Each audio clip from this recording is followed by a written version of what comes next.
അപ്പോൾ അതും ആകുമ്പോഴത്തേക്ക് ഡ്രഗിന് അഡിക്റ്റായ കേരളം എന്തിനു കൊള്ളാം?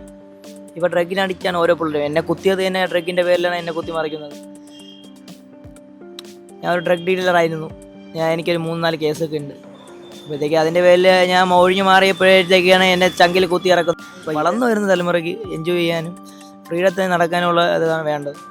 പക്ഷേ ഡ്രഗ് യൂസ് ചെയ്യുന്നവർക്ക് അത് അപ്പോൾ സ്വന്തം അമ്മയായിരുന്നാലും പെങ്ങളായിരുന്നാലും തിരിച്ചറിയാൻ പറ്റാത്ത കാലമായിട്ടാണ് മാറിയിരിക്കുന്നത്. തലമുറ അടിക്കുന്നത് കറക്റ്റ് MDMA അല്ല, അത് സാധാ ഇവിടെ കിട്ടുന്ന ലഹരി എന്ന് വെച്ചാൽ അജിനാമോട്ടോയും ഉപ്പും ചേർന്ന് വരുന്ന ലഹരിയാണ് ഇപ്പോഴത്തെ സമൂഹം അടിച്ച് കയറ്റുന്നത്. അതടിച്ചിട്ട് കിക്കായിക്കൊണ്ട് ഓരോന്നും ചെയ്യുന്നത് സമൂഹത്തിന് തന്നെ ബാധിക്കും. നമ്മൾ നാളെ വളർന്നു വരുന്ന തലമുറയാണ് സംരക്ഷിക്കാനുള്ളത്.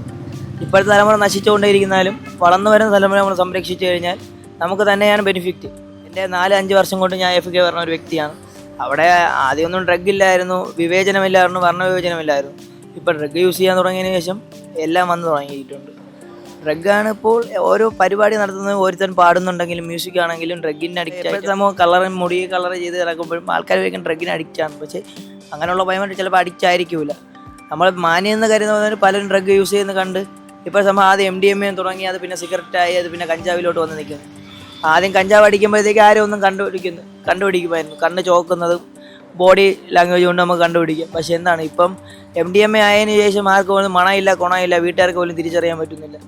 പിള്ളേർ 24 മണിക്കൂർ അടിച്ച് ഓണാണ്. ഫോണിൻ്റെ പരിധിന് ഉറക്കമില്ലാതെ ഇരുന്ന് 24 മണിക്കൂർ ഉറങ്ങാതെ ഇരുന്നിട്ട് അടുത്ത ദിവസത്തെ ആഫ്റ്റർ ഇറങ്ങുമ്പോഴത്തേക്ക് അവർ ചെയ്യുന്നതെന്ന് വെച്ചാൽ തിരിവാണ്. അതിന് അമ്മയെന്നില്ല, പെങ്ങളെന്നില്ല, ആരെ വേണോ എന്ത് വേണോ ചെയ്യാന്നുള്ളതായി സമൂഹം മാറിക്കഴിഞ്ഞു. എന്താ ഭീഷ്മർമ്മ സിനിമയിൽ ഉപ്പാണോ എന്ന് ചോദിക്കുന്നത് മെത്താഫിറ്റമിനെ പറ്റിയും ആംബ്യൂളിനെ പറ്റിയാണ്. അപ്പോൾ അത് ചോദിക്കുമ്പോൾ പിള്ളേർ അത് എന്താണെന്ന് അറിയാൻ വേണ്ടി അതിൻ്റെ ത്വരയിലോട്ട് പോകും. അപ്പോൾ ഫിലിമിൽ മാക്സിമം ഇത് അവോയ്ഡ് ചെയ്യുക. ഇനി എത്രയും സമൂഹം ഡ്രഗിന് അടിക്കുക, അത് പെണ്ണായിരുന്നാലും ആണായിരുന്നാലും ശരിയാണ്. മാനവത്ത് വരുന്ന പകുതിയും ഡ്രഗ് അടിച്ച് കൊണ്ടാണ്. ഇപ്പോൾ ബ്രീത്ത് അലയൻസർ എന്ന് പറഞ്ഞ സാധനം സർക്കാർ ഇടപെട്ട് ഇവിടെ കൊണ്ടുവന്നു, ഇവിടെ ക്ലീൻ ആക്കാൻ വേണ്ടി. പക്ഷേ എന്നാലും ഡ്രഗ് യൂസ് ചെയ്യുന്നവരുടെ ഉള്ളൂ, സർക്കാരിന് പോലും കണ്ടുപിടിക്കാൻ പറ്റില്ല. കാരണം അതിലൊരു പകുതി പങ്കും എല്ലാവരും വഹിക്കുന്നുണ്ട്. അവർ വഹിക്കാതെ ഡ്രഗ് അന്യനാട്ടിൽ നിന്ന് ഇവിടെ വരത്തില്ല, ഇവിടെ സെയിലിംഗ് നടക്കത്തില്ല. അപ്പോഴത്തേക്കും അതിന്നും അവരും കൈയിട്ട് വരുന്നുണ്ട്. അപ്പം ചെയ്യണ ആൾക്കാരെ മാത്രം കുറ്റം പറയല്ലോ. ഇപ്പോൾ ഒരു വാങ്ങിക്കാൻ ആളുണ്ടായിട്ടാണ് ചെയ്യാനും വിൽക്കാനും. ഞാൻ ജയിലിൽ കിടന്നൊരു വ്യക്തി ആയതുകൊണ്ട് എനിക്കറിയാം അതിനകത്ത് എന്തിനാണ്. അപ്പോൾ സ്വർഗത്തിൽ കയറിയിട്ട് വീണ്ടും വെളിയിലോട്ട് ഇറങ്ങി ജോലി ചെയ്യാൻ പറ്റാത്തവൻ വീണ്ടും അടുത്ത കേസ് ചെയ്ത് വീണ്ടും അകത്തോട്ട് പോവുകയാണ്. അവൻ ആഹാരം അവിടെ ഉണ്ട്, കിടന്നുറങ്ങാൻ ടേലിട്ട തറയുണ്ട്. അപ്പോൾ ഈ സമൂഹമാണ് ഒരുത്തനെ മാറ്റി വരയ്ക്കുന്നത്. സമൂഹം എന്ത് ഇൻഫർമേഷൻ